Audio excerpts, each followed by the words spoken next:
Hello. Hello, hi Welcome there. to hi. Yeah. I usually start like hello, welcome to the Impossible conversation. The conversation where ordinary people share their extraordinary life journeys. Tonight, my guest is lovely Moira Barnes. How Hi did we there. met? Hi. How did we meet? Was it at the PSA, Professional Speakers Association? Yeah, I think so. That was the yeah, and then you did lots of training from Mint Yeah. as well. Yes. Yeah. Yeah. Yeah. So I think I So first met you. I did a PSA intro evening, and then yeah, I think you came into Mint, didn't you? So yeah, I yes. did. Lovely. Right, okay. So let's just start and people will join us. And please, like, what you live now in Durham, Yeah. is that right? Yes. Yeah. So We're were in you born and bred in Durham or? No, definitely not. Hmm. No, I we live in Shotley Bridge, near Consett, and I was originally born in St Helens near Liverpool, a long time ago, and lived there throughout my childhood until I think I left home to go to college when I was about 19 or 20, and went down as far away as possible to the other end of the country. I went down to Southampton, so it was a 5.5 hour train journey, I think. And whereas all my brother and sisters, they all stayed fairly local, or an hour and a half. I got as far away as possible. No other reason than I just wanted to explore. My Hmm. mum had always instilled in me that don't just stay in your hometown, get out and explore. So yeah, I went down to Southampton, and then I left Southampton after 4 years, and I did a fashion course, and then I did a media studies course, and then went and lived in America for a couple of years. So just got went to a lecture at the university in Southampton, a seminar about Work America, which is not Camp America. So Camp America is where you go and you're a camp counselor and you stay somewhere in, I don't know, in the middle of the forest or something with lots of children. Work America was you went to America and you got a job on a student visa for 13 weeks. And yeah, and I decided I was going to do it just on a whim. It was my best friend Fiona who wanted to go to the seminar, and I went with her. And she she was like, "Oh," and I think you had to pay. It was something like ridiculous now when you think about it. I think it was about £350, but that was a lot of money back in 1995. And I think I'd just had my 21st, so I had some birthday money. And she was like, "Oh, I can't afford to go," and I was like, "I can. I'm going to go." And so I rang my mum and told my mum what I was going to do, and she was delighted and very supportive of it. And 2 weeks later, the Friday before, I think I was flying on the Saturday, and I was watching Friends on Channel 4 and imagining, oh, I'm going to America and I'm going to be in Cafe Perk or whatever, Central Perk. And my brother rang to say, please don't go. New York's like one of the most dangerous cities in the world, which I don't think it was at that point. I think it had been at some point, but it wasn't anymore. And he was like, please don't go. And I was like, well, I've paid my money. And he was like, so I'll pay for your ticket. It's fine. Don't go. And I Hmm. was like, no, I'm going to go. So I flew out there, and it's the best thing. I honestly think it's the best thing I ever did, other than marrying my husband and having my children. But Hmm. it was so character building, really impulsive and crazy when I think of it now, because I got on a plane with a load of other English kids, and I know I was over 21 because on that flight they were all saying we need to be friends with Moira because when we get to America we're not going to be able to buy alcohol, because they were all like 19 and 20. So I was suddenly everyone's favorite person on the plane. And then we arrived in New York and we were taken to Columbia University, and it was all I can remember from that was it was kind of quite an intense couple of days induction. And then it literally was, there was maybe 50 of us, and then we were all in this kind of refectory, canteen, And gradually people started leaving to go after their jobs, and I'd still not found a job because I was so last minute, as ever, lastminute.com, that I'd not actually found a job. And so I was given a pamphlet that had all these phone numbers in and a phone card. And I can see the hallway now where I made these phone calls, and between every phone call to a business or, somewhere I could potentially work, I'd ring my mum, and she said, to begin with, I was all like, oh yeah, no, it's really going to be great. And then the fifth phone call she got from me, I started to be like, I'm sure it's going to be fine. I'll find something. And then I did. The last phone call I made. So I'd looked at working on a ranch in Montana and selling encyclopedias in, I can't remember where that was, and then I got down to, it was to be a chambermaid in a motel in New England, and I rang up, and the lady that answered, the owner, Suzanne, she'd obviously had loads of people, but she was like, look, if you're going to do it, just come. You get the Greyhound from New York to Boston.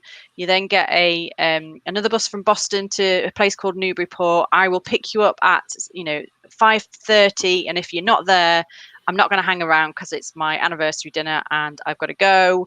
And she is now, she's still one of my, 26 years later, she's still a very, very good friend of mine, because I was so frightened of her that I turned up, and she met me, and I worked for her and her husband that summer, and they then got me a job as a nanny for their nephew, and I worked for them for 16 months, I think it was.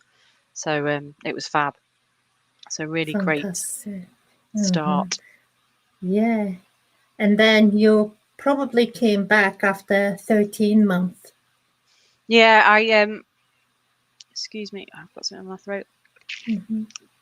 Yeah, I wanted to stay, but my visa had run out. So I think it was a year-long visa, and then I was able to extend it by a few months. And then I came back with the intention of I'd get a job to then pay for a green card. I wanted to get a green card because I wanted to live in America, because I'd had this amazing experience. The family that I was I was an au pair rather than a nanny. I went to college, and I was really immersed in American culture and American life, in a very affluent American culture, I will add. And to me, it was like, this is amazing. This is like living in the movies. The family I worked for were wonderful and really lovely, and had, this, when we pulled up at the house, it was like, did you ever see the mansion Tara in Gone with the Wind? With the big white columns and just this huge sweeping driveway. And I was like, what? And so I worked for them, and they were lovely. And the kids were I think they were 6 and 10 at the time. Can't remember, but I know the youngest has just turned 33, which makes me feel very old. But I left them with the intention I was going to go back, and they were like, yeah, you can come back here and we'll have you back in a heartbeat. But Americans are so hot on health insurance, obviously, and having a visa to work, and they were very much above board, and they wouldn't. I think I maybe might have said, oh, what about if I stay on? And they're like, no, we can't have you working for us illegally. If you can go back to the UK and get things sorted, then we'd gladly have you back. So when I got back to the UK, there was nothing job-wise in St. Helens. So I'd always, when I was at college, the Media Guardian would come out every Monday, I think it was, and there'd always be an advert in there for the graduate recruitment company. And this, I remembered this, and so I rang the number, and they were like, well, if you can come down to London for an interview, see how you get on. And it was to work in media sales. So I went down and had this very, very intense interview. It was literally locked in a room with these two people that just fired questions at me. And one of the questions was, you're given a frisbee, and because it was for sales, you're given a frisbee, and you've got to give us 3 other uses for this frisbee. What would they be? And it was just like, oh my God. And I can only remember 2 of them. I said, well, if you put a bit of tinfoil in it, it becomes a mirror. or you could use it as a drinks tray. And I can't for the life of me remember what the other one was that I said. And then another question was, there's you walk, because this office was just around the corner from Leicester Square, and they were like, you walk into Leicester Square now and there's a huge billboard and it's got your picture on it. What are the 3 words that describe you? And it was like tenacious. I can't remember. It was just full on interview. And then they left the room and I was like this, and they left the room and I was like, oh my God. And they came back and they said, right, okay, you've got the job. Can you start working on Newsweek International in the classified department? So I literally a week later started working in media and worked in media for 16 years. So I didn't ever get back to America because I got into London lifestyle and partying and just having an absolutely amazing time living the London life. So yes, that was my, I'd done sales before. So I'd worked in sales as a Saturday girl in shops. So I worked in a department store in Liverpool, and then I worked for Laura Ashley in Liverpool and then in Southampton for 5 years, and was about to go on the management training program when I went to America. So I'd always been in sales, but this was taking sales to a whole different level and a very different type of sales. And classified sales especially was incredibly hard work. But I just got on with that. It's always been me, is if somebody tells me I need to do something, I will do it to the letter and give it my all. And I should have probably with that job realized it wasn't the right job for me. So I kept doing it. And it was meant to be you bang out the phone calls and get the business in. But I would make a phone call and then get, funnily enough, chatting to the person. And so I'd be on the phone for a long time because we were monitored by, you had to do a minimum of 100 minutes a day on the phones. And I would always get the most minutes because I would engage people in conversations. I'd want to know what's happening in their business, and I'd want to know, what's your plans for the next 6 to 9 months. And I'd ask them lots of open questions because that's just me naturally, wanting to know about them. And so I'd get conversions, but not at the same speed as my colleagues. And so at the end of, I think it was at the end of my first year, I'd met my best friend there. So Remy, a really good friend of mine, sat next to me, and we had a brilliant time the whole time we were in London. And then I had my appraisal, my first ever experiencing an appraisal, and they sacked me, which is not how you're meant to do an appraisal. So they said, attendance was superb. What else was it? Attendance was superb. My attitude was superb, and everything was really great. But I wasn't converting enough people. But the conversions that I did get were getting them longer. So I'd convert people to a series of 12 bookings, which should have been good, but they were like, no, we need this booking in this issue. And, because it was a weekly magazine, they're not starting until 3 weeks out. So anyway, I didn't fit. I wasn't the right fit for them. And so they told me, and it was just before Christmas. And I can remember being told this news and being absolutely devastated, because this was my little family in London. This is when you move to a big city and you don't really know anyone. I lived with my mum's cousin. So these people in the office were my family. Remy was my best friend. So I can remember them saying to me, well, you don't have to go back into the office now. You can go, you have to do 2 weeks notice, I think it was, but you can go home. You don't have to go back into the office today. Go home for the rest of it. Why don't you go and do some Christmas shopping? I was like, with what? You've just sacked me. I was like, I've got no money. And they were like, oh, right, okay. I didn't think about that one. So then I went and worked over the Christmas holidays. I can't believe I actually did this. So I turned up every day between Christmas and New Year, and I sat at my desk and I worked. I did the calls. I did all the paperwork, made sure all my notes were up to date. Whereas people that hadn't been sacked and were going to carry on working there were messing around and playing card games because the bosses were off. And when they came back, they did say, oh, we think we've made a bit of a mistake, Moira. Would you like to stay? And I was like, nope, got another job now. So I got another job in media, which suited me so much more. It was called what was it called? I can't remember.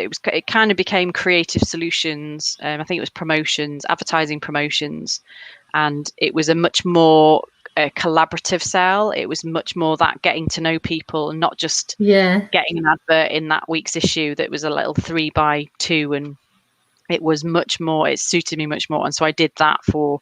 So I'd done 1 year in classified, and then I did the next 15 years doing the creative solutions, which I loved. So that was a good times, some very good times. Yeah. So, and were you how the resilience? It's like for the salesperson, what's the main quality? Well, you do have to have resilience, and you do have to accept that not everyone is going to be your customer, and people are going to say no to you. And I think that's really hard. And I'm quite proud. And I now realise that's super duper hard for. It should be really super hard for me, and I've managed to cope with that rejection quite a few times. But the way I see it is, I actually see my media career being really successful, because then I went on to work for brands that I really believed in, and brands that that's what I always tell people when I'm doing my sales training, is that you've got to believe in what you're selling. If you don't believe in what you're selling, it comes across. You can't fake believing in something. So Yeah. you've got to be authentic. And so for me, I moved on to home interior magazines, and I was obsessed, because it was back in the days when all the interior programs were on television, changing rooms and all that sort of thing. So it was absolutely, they were very successful brands to be working on as well, but that was what people wanted to do. And I could come up with really creative ways of how they could use the magazine. So that was my key core value, was that resilience, being authentic, and believing in what I was selling. But I've always been very loyal and just kept going for people. And there's been I now realize there's probably times when I should have gone, actually, do you know what? They don't believe in me the way that I believe in them. So, Yeah. but that's hindsight for you. So I remember your introduction, because you sent me and then there were quite a lot of word impulsive was repeated there quite a lot. Yeah. Yes. Could you tell us about that? That is something that I am. When I look back, I've just had to do some looking at my old school reports, and it's quite funny looking at my old school reports. And I was very impulsive, and I didn't pay attention a lot. And if only I paid attention, I would have got much better marks and all this sort of thing. But the impulsivity, I realised, that suddenly deciding to go to America was quite insane now. And I think back at it, my mother had travelled when she was younger, so that I had that as a that had always been instilled. She'd always told us about her trips to America, so it was impulsive, but I think that had been seeded over quite a long time, that this is something that you can do. You don't have to just stay here. So I was the youngest of 4, and out of my 4 siblings, I was the only one who just went, right, I'm going, and went for quite a long time. The others did like short trips abroad, but I was there. No, I'm leaving. I'm going to go and live there and immerse myself in it. And then impulsively, that moved to London to go and try and earn money to move back to America, which never quite happened.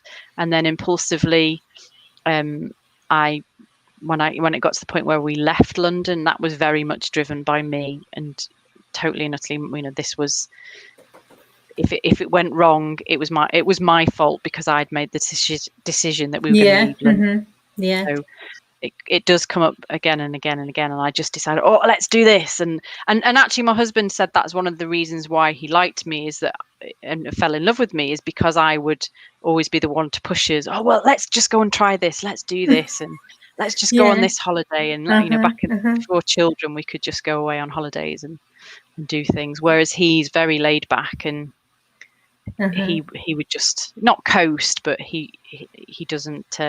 It takes him a long time to be making a decision, whereas I just drag him. Come on. Yeah. Because I love that word. And being impulsive, that's I think that's very good quality because not many people have it. People sit back and analyze and think and plan, and it's boring, you know. We only live once. Yeah, definitely. And Yeah.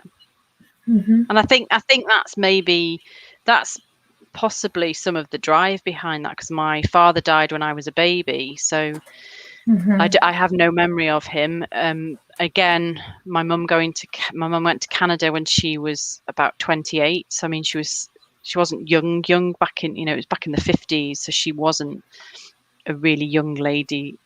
She'd worked for quite a while in Liverpool and still lived at home. And then, because you didn't leave home until you met someone and married them. So she went off to America and then Canada, ended up in Canada for a couple of years, but came back on just a visit to her best friend. Her roommate best friend was homesick, so that she agreed to come back with her to almost escort her back. And in that time, I think they had to wait before, because it was assisted passage back in the 50s, and she had to wait before she could go back. So she got a job in the church club, and she met my father there, and it sounds like a bit of a whirlwind romance, but it was very practically driven. And my dad asked her to not go back to Canada, and wanted to get married to her, and wanted to get married before Christmas, because he'd built a house, and from the 1st of January he'd start paying tax on that house, and he wanted to move in, but he didn't want to move in without her. So it was like, right, so let's get oh, married. So they had uh-huh, quite a quick courtship, really. But he was old, so he was, how old was he? He was in his 40s. My mum was in her uh-huh, late 20s. uh-huh, So it was, he'd obviously decided, I want to get married. So they then had the four of us, and then he unfortunately got lung cancer when I was a baby, or was diagnosed with lung cancer mm-hmm, when I was a baby. And obviously back in 1973, the care wasn't there that there is these days. I mean, it shocks me that cancer's still a thing all these mm, years later. But so he was diagnosed in the April. My mum was told not to tell him.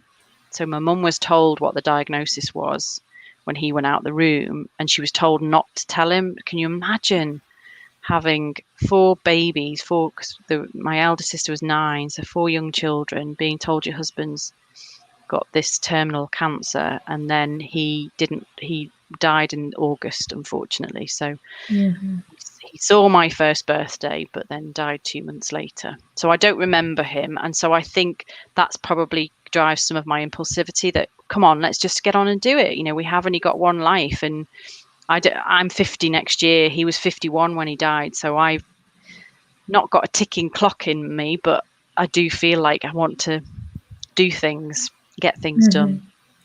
So yeah. that's probably driven that impulsivity. Mm-hmm. So, what's the most adventurous thing you've done in your life so far? I think it was the going to America. Uh-huh. That was a huge, blimey, talk about like a dopamine hit. That was so exciting because it was so unknown. And I can remember us arriving at the airport in New York and waiting for our chaperones, whoever it was that were going to come and collect us, and seeing, it sounds really stupid now, but seeing a yellow cab go past the doors, the glass doors, and then seeing a fire hydrant. And I got such a kick out of that. I was like, I cannot believe I am actually in America. Because we Mm-hmm, didn't travel. My mum had 4 children to bring up on her own. So if we traveled, we went to Wales, which mm-hmm, wasn't too far from Liverpool. We didn't go abroad. That wasn't on the cards. I went once to Spain when I was about 13, but then never went abroad again. So to mm-hmm, arrive in America, the day before, I'd been watching Friends, and here I was with a New York mm-hmm, cab going by and the fire hydrant. It was such a kick. It was amazing, amazing. And then I did amazing things. So as I say, the family I worked for, they had their own, I call it a boat. I don't know if it's a yacht, but they had like a really posh yacht boat that uh-huh, uh-huh, we'd take down to Nantucket, and we'd have vacations in Nantucket, and we live near a beach. So I'd drop the kids off at school, and then I'd go and walk the dog on the beach, and it was just amazing. It was wonderful. going to see concerts, going to see the Boston Celtics and having the best seats because of the family, and going to concerts, pop concerts down at, in Boston Harbour, and watching fireworks displays. It was just when I think back, I can't think of any bad things that happened. So it was a great time. Fab. And then tell us about your journey having what was the reason for you to move to London? To North East from London, and why actually did you choose North East? My husband is from here, so David is from Shotley Bridge, so the village that we moved to. I had only been, so we only met about, I think it's about 15, 16 years ago now. And so whenever we'd come up to visit his parents, that's all we did, is we'd visit, because it was such a long drive. We'd drive through the night on a Friday night and arrive like 1 o'clock in the morning. And then we'd do something probably with his parents, and then we might go to the supermarkets. That's all I knew of the area. But I decided that we were going to move because I'd had, so we had our first daughter, but we had her via IVF. So we got married. On our honeymoon, we unfortunately we got pregnant on honeymoon, and then within a few weeks, I unfortunately lost that first baby, and unfortunately, that set off. I just couldn't get over that. I could not get over that, and it became. Whereas if we'd got married and there'd been no pregnancy, we probably would have had a really nice lead into that marriage, and that literally that honeymoon period would have lasted a long time. But instead it was overshadowed by that happening. Then my husband got made redundant from his job he'd had for a long time. We lost out on a house sale. So it was that time when actually it was probably a good thing it happened, because it was, the house prices were really high. And lots of things that I just remember that period being quite crushing, because we had to go through IVF, so that we were told the only way we could have children was through IVF. So we went through we were quite fortunate. We went through 2 rounds of IVF and then found out that I was having my daughter, which was amazing. I mean, I remember that day, it was Mother's Day when we found out we were having a baby, and so it was pretty magical. I can remember at one point being sat in the clinic with somebody who had had 8 rounds of IVF, and I can remember thinking, God, how? So that resilience comes up again. How could you go through that? But in the end, I did 4 rounds. So we had Freya, my eldest, and I was off for a year, which was wonderful. In fact, when I first went off, I was like, I'm only going to be off for 6 months, and then you don't have a clue when you've never had children. So when I had her and realized how intense the first part, actually, I now realize I was probably suffering from postnatal depression, but because we were in London, I think that was completely missed, because the care wasn't as good as when I had a child up here. So we had Freya under difficult circumstances. I suffered at the beginning of my maternity leave, but then thankfully recovered and didn't want to go back to work, then went back to work. But while I'd been off, there'd been a huge restructure. So it was a whole new business. And my priorities had changed. So prior to that, I was all for clients and taking clients out and spending every last minute with clients and getting them to spend money with us and coming up with great solutions for them, and loved that aspect of my job. But then obviously I had a child, my priorities changed, and I wanted to leave the office at 5:30 in the evening and get home to pick her up. Or actually, I'd finish at 4:30. I'd start at 8:30 and then finish at 4:30 so I could pick her up. But I wouldn't see her or my husband in the morning, because I'd leave at 7:30, just as maybe they were waking up. I'd then work 8:30 to 5:30 or 4:30, and then I'd get up to leave, and I'd get people giving me funny looks because I was leaving early to go and pick my daughter up. And so I did that for a year and asked, I think I did that for about 9 months and asked if I could go to flexi time, so flexible working, and that was refused because they said, you're a director, we can't have you not in the office. We need you here, which was crazy because I worked for a company that produced women's magazines, and every week and every month in these magazines we talk about work-life balance and women getting the life that they deserved, and yet the actual company behind these magazines were not very forthcoming and were like, no, sorry, you need to just keep working the way you are working. And it was exhausting because I'd see my daughter for an hour in the evening. I'd pick her up from the childminders, make her tea, bath her, put her to bed. And then my husband would get home about 9 o'clock as I was going to bed. And then we'd try and cram everything into the weekend. And then we'd fight and argue all weekend because we were both so tired. And it was just crazy. And then, and amongst all this time, we wanted to have a second child. So we went through IVF again, and it failed. And then we went through IVF a fourth time, and they told us that was, unfortunately, that was it.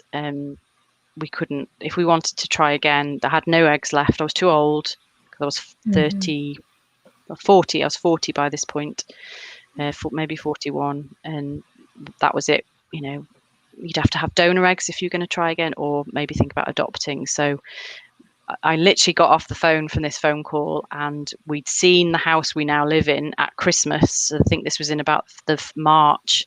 And I just said to David, I want to move to that house that we saw at Christmas. And he was like, oh, right, okay. Then I was like, no, I'm serious. I'm going to quit my job and we're going to move up to the northeast and we're going to have a much better life. And he was like, okay. And we rang the estate agent that had sold us our house only the year before, and we'd done a little bit of work on it. And we said, oh, do you think there's a market for our house? And he said, I've got a buyer for you. And we were like, yeah, right. No, honestly, I've got a buyer for you. He said, if any house comes up on that road, because we'd chosen a really nice road to live on. It was near the station. It was near the shops, the restaurants. Can he come round today? And I was like, no, I haven't tidied. Give me a chance to tidy up. And he came round and put in a cash offer that day. So we then got in touch with the estate agent up here and said, could we come up and look at this house? And we drove up. And my husband made me look at 5 other houses because he was like, we can't go all that way and only look at one house. So we looked at 5 other houses, and I walked in every one and went, no, I want that one. Yeah. So we got this one, but I didn't resign until we'd exchanged contracts on this. So it didn't feel real for a really long time because we couldn't visit the house because it was, hours away. And then we exchanged contracts, and I was meant to have my appraisal with my boss. And when we sat down, I must have just had a look on my face because she was like, what's going on? And I said, there's no point doing this appraisal. I'm going to resign. And she was like, what? So I had a 3-month resignation period. So we didn't move until the August. But it was meant to be. So we've lived up here now for 8 years coming. Yeah, this August will be 8 years. So yeah, it was worth it in the end. But it was quite a shock to the system, definitely a shock to the system, having worked for 16 years in the centre of London. So and that's possibly one of the reasons why I couldn't get pregnant. Not that that it stops everyone from getting pregnant in London, but that very stressful commuting every day. Rush. The speed. I mean, I went back down to London because I appeared in Good Housekeeping magazine. So one of my friends was the editor on Good Housekeeping magazine, and she was like, "Could we do a story about you?" And I was like, "Yeah, that would be great."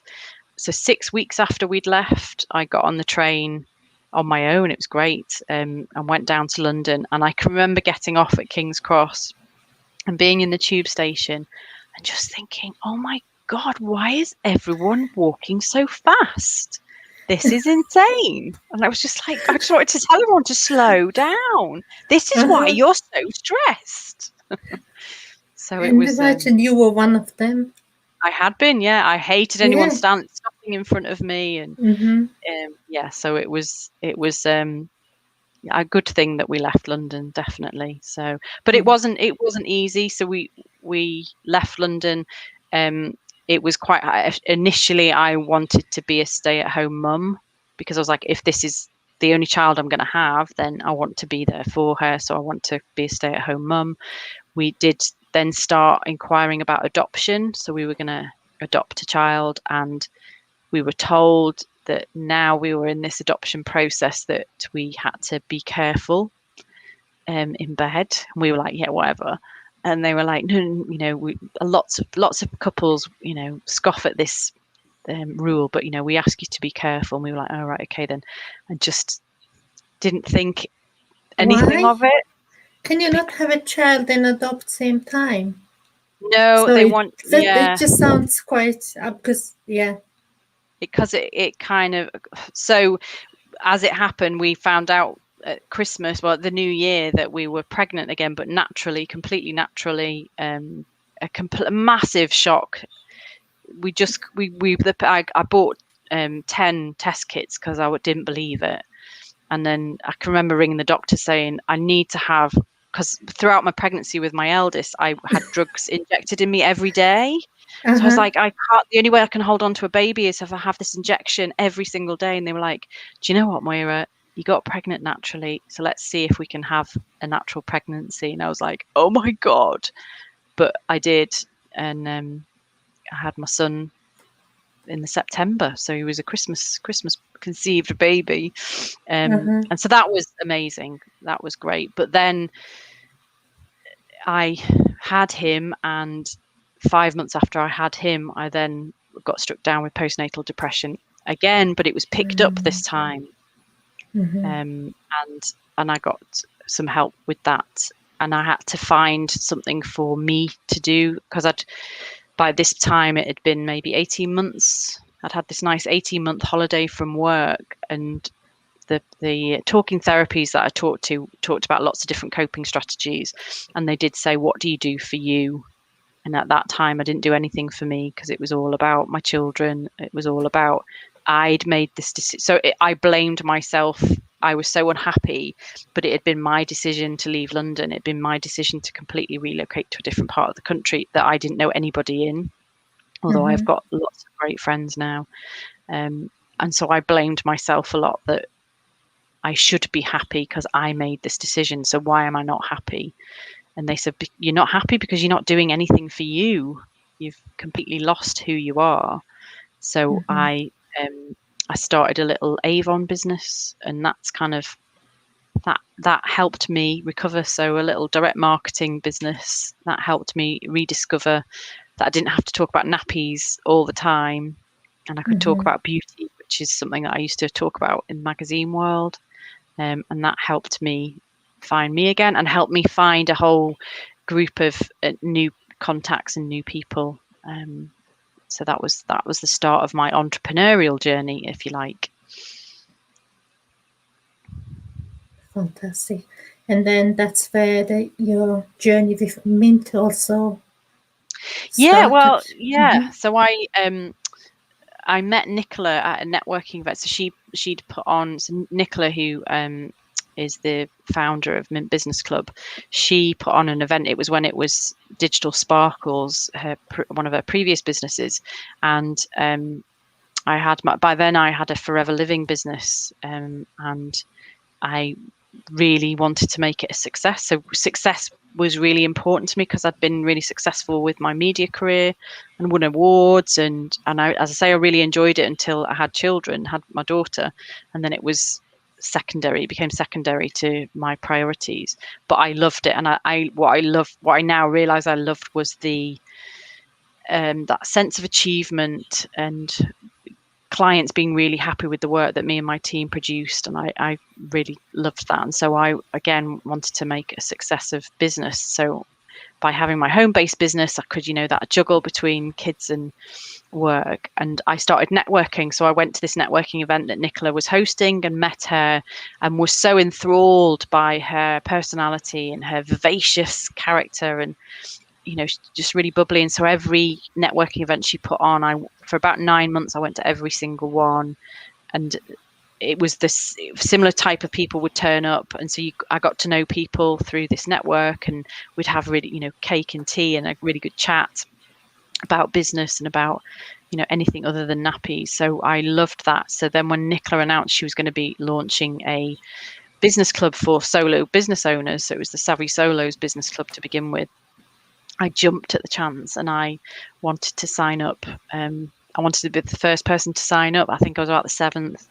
But yeah, so I joined Savvy's, and then it became Mint Business Club, and I changed my business completely again, because I realized that with my sales, I think I'd forgotten how what a good career I had and what great foundation I had. So I worked at the BBC, and the training that I got there was, fantastic.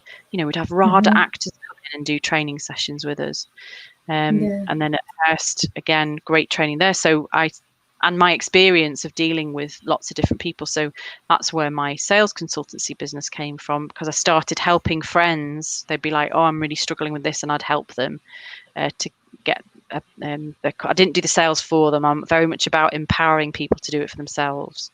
Mm-hmm. And so that I started in I tried to get a job in 2017, I think it was. I say I tried to get a job. I got a job. I did it for 6 weeks, and I realised that I kind of felt unemployable, but I also felt like they didn't really understand my talents, and they were very behind the times. And so I came out of there thinking it was a bit of a disaster and that I would never get a job, and I'd have to end up, working just whatever job I could get. And it was Nicola Mm-hmm. who sat me down, and we wrote on a whiteboard, had a little stick man in the middle, which was me, and then she wrote down every bit of experience, even from being a teenager, everything that I'd ever done and what my passions were. And then she was just like, oh, you need to help people sell, this is it. So she helped me come up with the business idea, and I launched it in 2018, and I love it. And I love helping people, and I love seeing that passion and light in their eyes when they suddenly realize that they can sell. Because people say, oh, well, I can't sell, but they can. Everyone can. So Mm-hmm. everyone just learn to do it the way that feels right for them. Yeah, so that's another chapter started for you. Yes. Yeah. Selling with heart. Yes. Selling with heart. Yeah. So yes, that's Mm-hmm. my passion these days, is helping people in that way. Yeah. So, because if I ask you, divide your life story, if you were writing the story of your life, and how would you divide them into chapters? Oh gosh, that's a good question. So there'd be my early years, kind of Yeah. pre-college, then going to America. That was a big chapter. And then life in London, that is another big chapter. And then life after London would have to be a few chapters, because it's been a real up and down roller coaster, and it's not been plain sailing. So I encourage anybody who's stuck in a corporate job, a corporate role that they hate, to think about taking the leap and getting out of it. I know a friend of mine has just left. He worked on Top Gear, and he's worked on Top Gear for I don't know how many years, but he was working on Top Gear in 1995, and he's just left Mm-hmm. now. So I'm like, oh my Mm-hmm. God, you're going to need so much help living in the real world. But if you're in that corporate role, I encourage people to jump, take the leap of faith and try something out, but know that it is not going to be all roses, that it's going to be really hard work, and there's ups and downs. And I've had my fair share of downs, so I don't want everyone to think it's been super rosy, because Mm-hmm. there's definitely a chapter in that book that is about all the dark times. But then I've come out of that, and I'm learning more about me and why I've probably gone through those dark times. And I think it's really important that you tell people. Again, it's about that authenticity. You need to tell people what's really happening, because I didn't, and I made myself very ill. So doing my second direct marketing business, I got very sucked into that.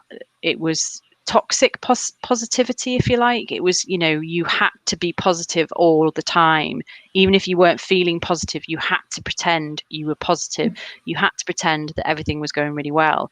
And I did that for two. And again, it was that I'm being told to do something, so I'm just going to do it, and do it doggedly and loyally. And then I realized that this was having such a detrimental effect on I didn't realize that was the problem.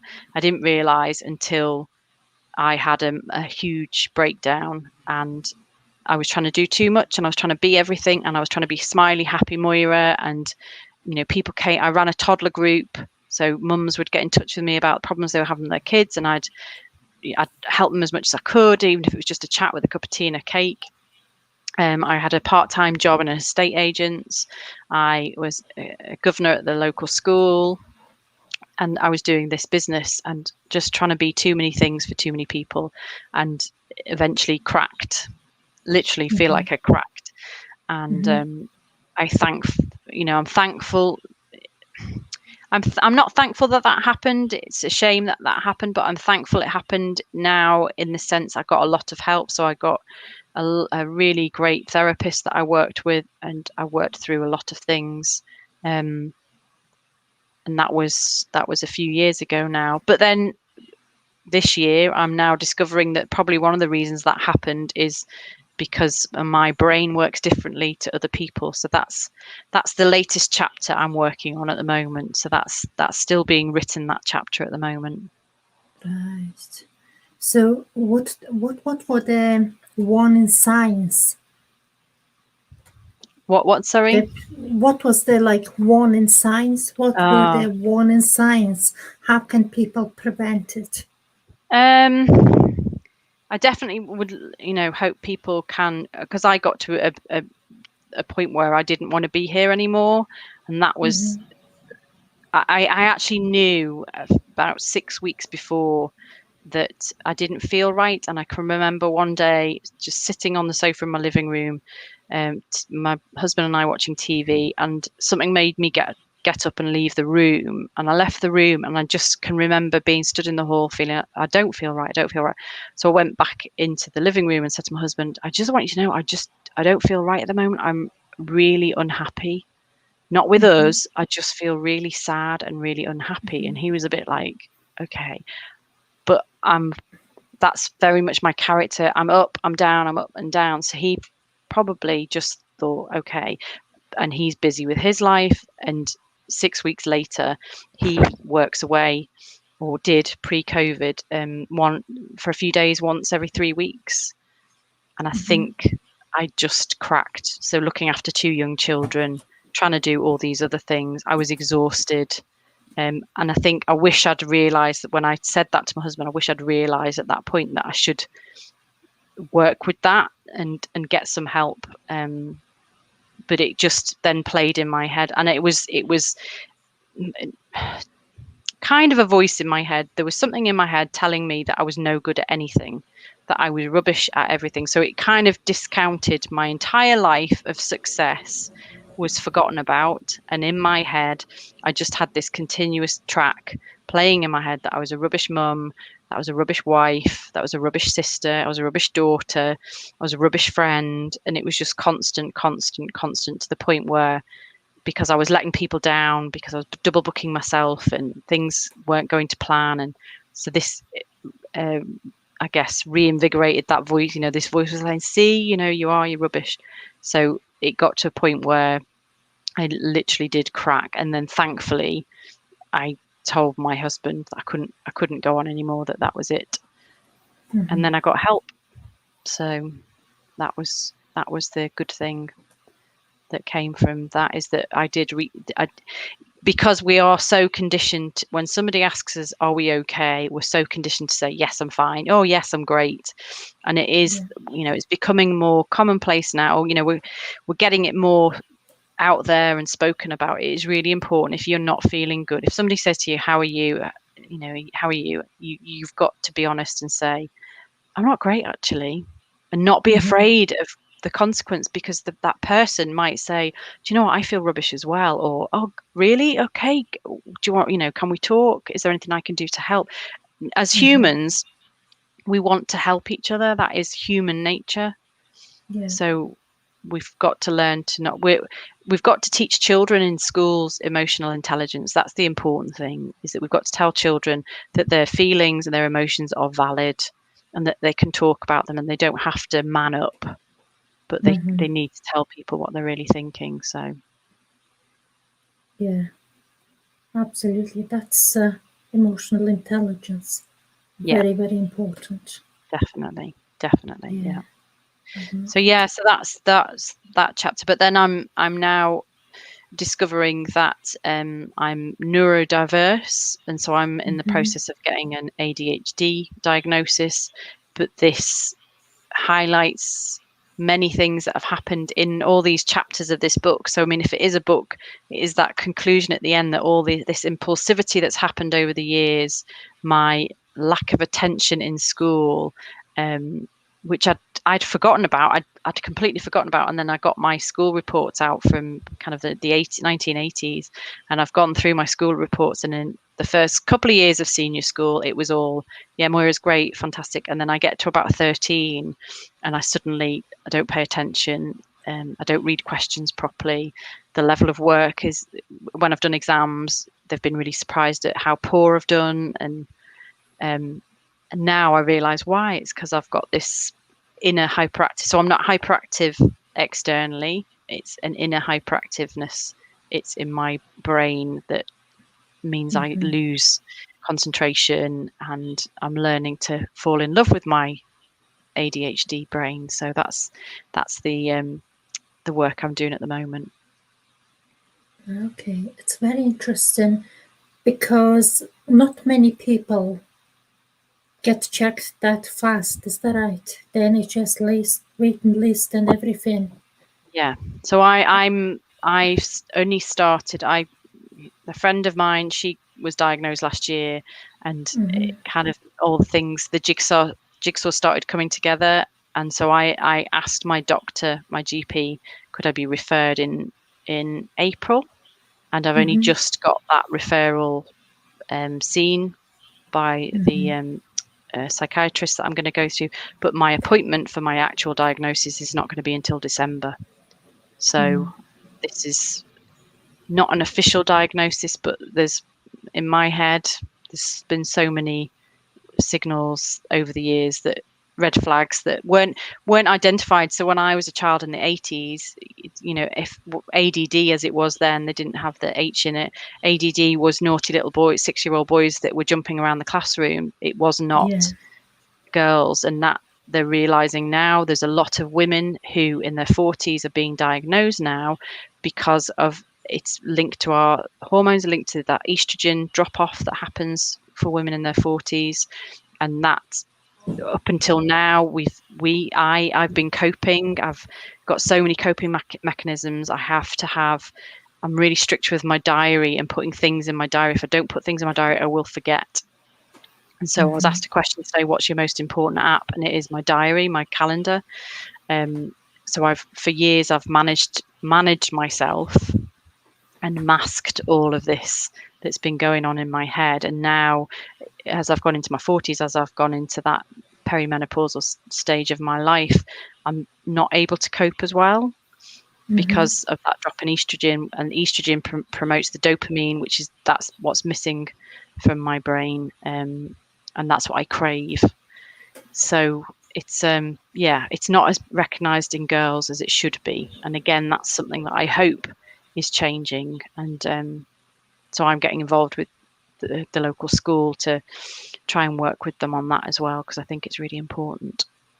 Yeah, it is very important to raise awareness and let other people know these things around us. Yeah, neurodiversity. Yeah. It's not just a strange personality, No. Yeah. No. No. And there's now, the more I've learned about it, the more I've gone, oh, okay, that makes sense. So yeah, it's something that I'm hoping I'm going to learn. I'm about to go on a 6-week course actually, to help me learn more about my brain. So you could manage better. Yeah. Right. And also because I see it in my children. So it's hereditary. Is that the right word? Hereditary wiring in your brain. So my mum, definitely, I'm pretty sure my mum, with her impulsivity of going to live in Canada and, getting married very quickly and having 4 children, I think my mum probably had ADHD. We were talking about it the other day, and she was like, I think I do actually, but she's 88. She's like, I'm not going to get diagnosed at 88. So I want to be better prepared for if my children start showing signs that they might have inherited that gene from me. Yeah. Okay, that's such an interesting thing. Yeah. What would you say your 3 lessons to our viewers up until now?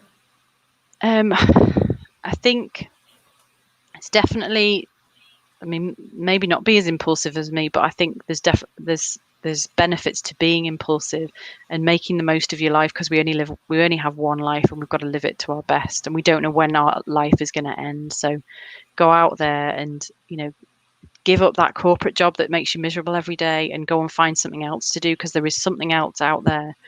I think it's, if you are struggling with your mental health, I think it's absolutely paramount that you tell someone you're close to, and really don't just tell them and then get on and carry on, but really kind of sit down and say, this is really affecting me and I really need to work on this with somebody, because there's help out there. The NHS is stretched to a limit, it's stretched beyond belief, but you can get help. Definitely there's help out there. There's volunteer organizations as well. And number 3 is be kind to people, because you don't know what's going on behind somebody's eyes. I've got this neurodiversity that I didn't know I had, and I've gone through stages of my life where I felt very rejected by people, and I realized that's part of my wiring in my brain as well. So you just don't know what's going on behind the facade of someone's smiley face. So be kind to everybody you come across, because you don't know what they're going through. Thanks very much. Yeah, You're welcome. You're welcome. It's just been such a wonderful lesson, and what a great finish. Be kind to everyone. Definitely. And if anybody wants to reach out to me and ask me any questions, then I do wear my heart on my sleeve, which might be another ADHD characteristic, but I'm real. I'm honest. Yeah. So where can people find you? You put your website and. Yeah. So I've got my website is moirabarnes.com. My email, if you want to drop me an email, is moira@moirabarnes.com. I'm on Instagram. My business Instagram is Moira Barnes Sales, but Moira Ann Barnes is my personal Instagram account, which I've just found. I lost it for a year. I've just found it again. And I'm on Facebook, Moira Barnes. So drop me a message on Messenger. Yeah, and I'm sure you're on LinkedIn as well. Yeah. Yes. On all social medias. Yeah, I pretty much am, yeah. Fantastic. Find me everywhere. Yeah, okay. Everywhere. Yeah. Thanks very much, Moira. It's been amazing. Thank you. And thanks for your time, and you are such an inspiring woman. And thank you for coming and sharing your story. And You're welcome. Thank you for our viewers who's joined us too. Thank you. Thank you very much. Thank you. So I'll be back in a couple of weeks' time with another guest. And see you then. Bye.